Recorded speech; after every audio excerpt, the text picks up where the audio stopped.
Hello students, good morning. Welcome to our channel IDS Group of School. Students, आपका Hindi second में जो chapter 6 था सर्वनाम, जिसके हमने कल की वीडियो में क्वेश्चन आंसर कंप्लीट कराए थे। आई होप आप सभी ने क्वेश्चन आंसर कंप्लीट कर लिए होंगे, बहुत ही नीट एंड क्लीन तरीके से लिखा होगा। आज की वीडियो में हम आपको इस चैप्टर की जो एक्सरसाइज है उसके बारे में बताएंगे। So students, open your book. हमारा चैप्टर है सर्वनाम यानी chapter 6। Open your page number 32। Open your page number 32। Students, इस चैप्टर के क्वेश्चन आंसर हमने आप सभी को नोटबुक के अंदर ही लिखा दिए थे, इसलिए हम यहाँ पर जो हमारे क्वेश्चंस दिए हुए हैं और इससे जो अदर क्वेश्चन थे वो भी हमने नोटबुक में करा दिए थे। तो जो ये क्वेश्चंस है इनके आगे हम क्या करेंगे, लिख देंगे डन इन नोटबुक।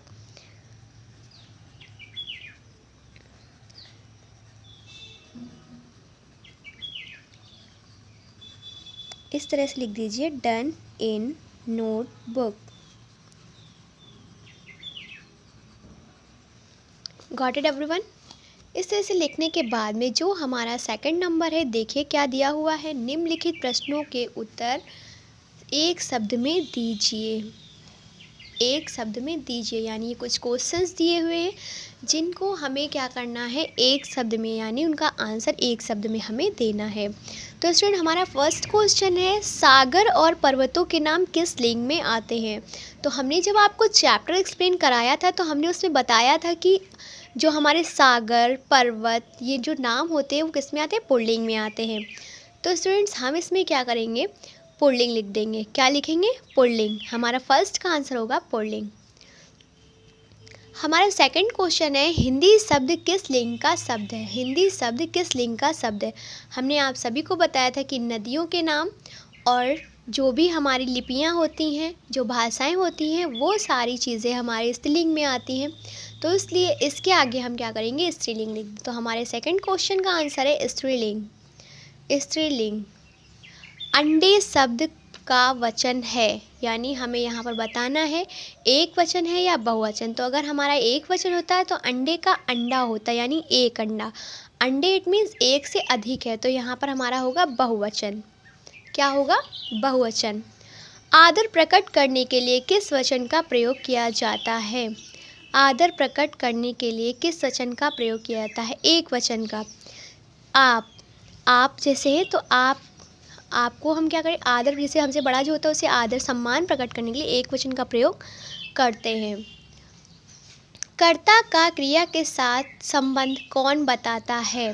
कर्ता का यानी कार्य करने वाले का, जो कर्ता जो कार्य करता है और जो वो कार्य करता है, यानी जो काम करने वाला व्यक्ति होता है और जो काम करता है, उसका संबंध कौन बताता है, कर्म कारक। जैसे कर्ता ने कर्म को।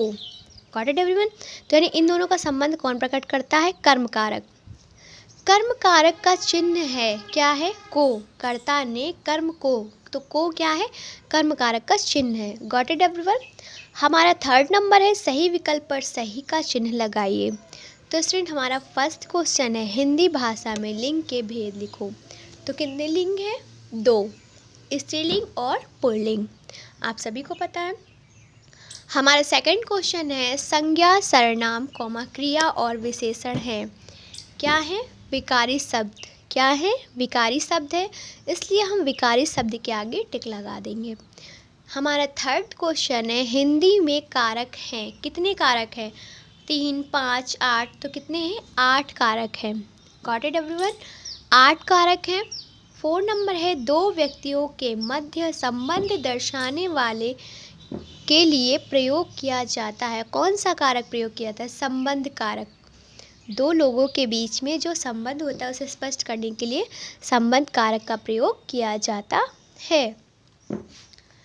हमारा नेक्स्ट है अरे चिन्ह है। कैसा है, संबोधन, क्योंकि अरे संबोधित किया जा रहा है तो इसलिए संबोधन कारक का चिन्ह है। Got it everyone? अब हमारा जो नेक्स्ट नंबर है 4, देखिए इसमें क्या है, निम्नलिखित वाक्यों में विपरीत लिंग का प्रयोग करते हुए वाक्य पुनः लिखिए। जैसे लड़के, ठीक है, या पिताजी, ठीक, शेर, झील, अध्यापक और छात्रा। तो ये जो शब्द दिए हुए हैं इनको हमें क्या करना है, पुल्लिंग है तो स्त्रीलिंग में परिवर्तित करना है और क्या करना है, यहाँ पर उस वाक्य को पुनः लिखना है। तो स्टूडेंट्स इसे तो आप अपने मन से भी कर सकते हैं, लेकिन हम फिर भी आपको बता रहे हैं, आप सभी लिख लीजिए। फर्स्ट है आपका, लड़के ने पिताजी को फल दिए। लड़के ने पिताजी को फल दिए। तो स्टूडेंट्स इसका आप फिर से लिख सकते हैं, लड़की ने माताजी को फल दिए। लड़की ने माताजी को फल दिए।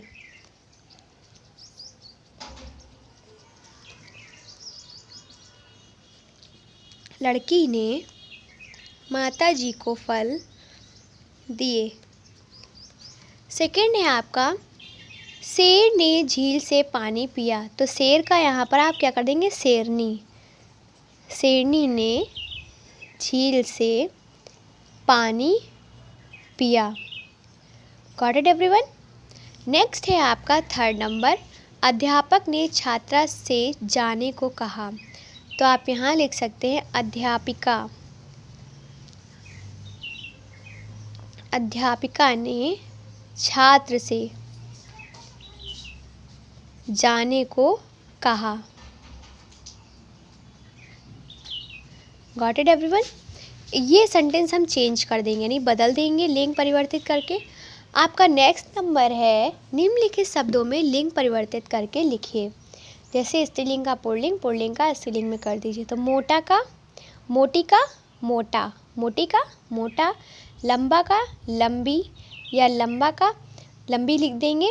गाय का बैल, गाय का बैल, हिरण का हिरनी, पुत्र का पुत्री, वर का वधू, मुर्गी का मुर्गा, पहाड़ी का पहाड़। निम्नलिखित वाक्यों में लिंग संबंधी रिक्त स्थानों की पूर्ति कीजिए। यानी जो ये हमारे लिंग ब्लू कलर से दिए हुए हैं इनको चेंज करके आपको स्त्रीलिंग से पुल्लिंग, पुल्लिंग से स्त्रीलिंग में बदलना है। तो हमारा फर्स्ट है, राजू को मामा जी ने पेन दिया, पेन तथा मामी जी ने पुस्तक दी। राजू को मामा जी ने क्या दिया, पेन दिया, तथा मामी जी ने क्या दिया, पुस्तक दी। तो यहाँ पर लिंग परिवर्तित हो गया। धोबी से बातें कर रहा है, किससे, धोबिन से। छात्रों ने फुटबॉल तथा छात्रा ने हॉकी खेली। छात्रा, गॉट इट एवरीवन। छात्र का अपोजिट क्या होगा, छात्रा। अब देखिए बहुवचन बनाकर लिखें, निम्नलिखित शब्दों को बहुवचन बनाकर के लिखना है। तो देखिए, भैंस भैंसे, रात रातें, बच्चा बच्चे, राह राहें, नारी नारियां, तिथि तिथियां, कलम कलमें, वस्तु वस्तुएं। आपका नेक्स्ट है, निम्नलिखित वाक्यों में रंगीन शब्दों के लिंग बदलते हुए पुनः लिखें। जो रंगीन शब्द हैं इनको बदलना है और इस वाक्य को पुनः लिखना, सेम उसी प्रोसेस में जैसे कि हमने ऊपर लिखा था। तालाब में गाय नहा रही हैं। तो आप ये लिख सकते हैं, तालाब में बैल नहा रहे हैं। पापा घर की सफाई कर रहे थे। तो लिख सकते हैं, मम्मी घर की सफाई कर रही हैं। छात्र पुस्तक पढ़ रहा था। तो छात्रा पुस्तक पढ़ रही है। नेक्स्ट है आपका, निम्नलिखित वाक्य में रंगीन शब्द किस कारक चिन्ह हैं उनको उनके नाम दिए हुए स्थान पर लिखिए। जैसे ये से, को, हे, राम, ये दिए कारक के चिन्ह हैं। तो हमें पहचानना है ये कारक चिन्ह किस कारक के हैं, किस कारक के हैं। यानी राम साइकिल से जा रहा है तो से किसका है, कर्ण कारक। कैलाश चौक को उठाता है, को किसका है, कर्म कारक। हे राम रक्षा करो किसका है, संबोधन कारक का चिन्ह है। Got it everyone. नेक्स्ट है, निम्नलिखित वाक्यों को उचित कारक चिन्हों की मदद से पूरा करिए। सर ने पेन से मेरी कॉपी पर हस्ताक्षर किए। ने और से, घर में मेहमान आए हुए हैं। तो में, बलराम श्री कृष्ण के भाई थे। तो के, कुत्ता बिल्ली के पीछे दौड़ा। तो के। देखिए, ने से, में, के और के। Got it everyone. अब देखिए आपका जो नेक्स्ट नंबर दिया हुआ है 11, निम्नलिखित वाक्यों से कर्ता, कर्म तथा कारक छांट कर लिखिए। यानी राम कलम से पत्र लिख रहे हैं, रमा कलम से पत्र लिख रही है। राम ने रावण को मारा। दिनेश ने कानपुर शिक्षा प्राप्त की।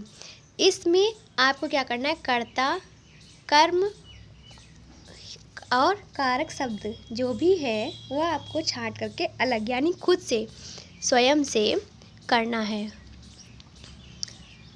Got it everyone? ये आपका होमवर्क हो जाएगा। If you have any doubt you can ask me. Students, अगर कोई भी प्रॉब्लम है आपको तो आप नीचे कमेंट बॉक्स में पूछ सकते हैं। Thank you, have a nice day.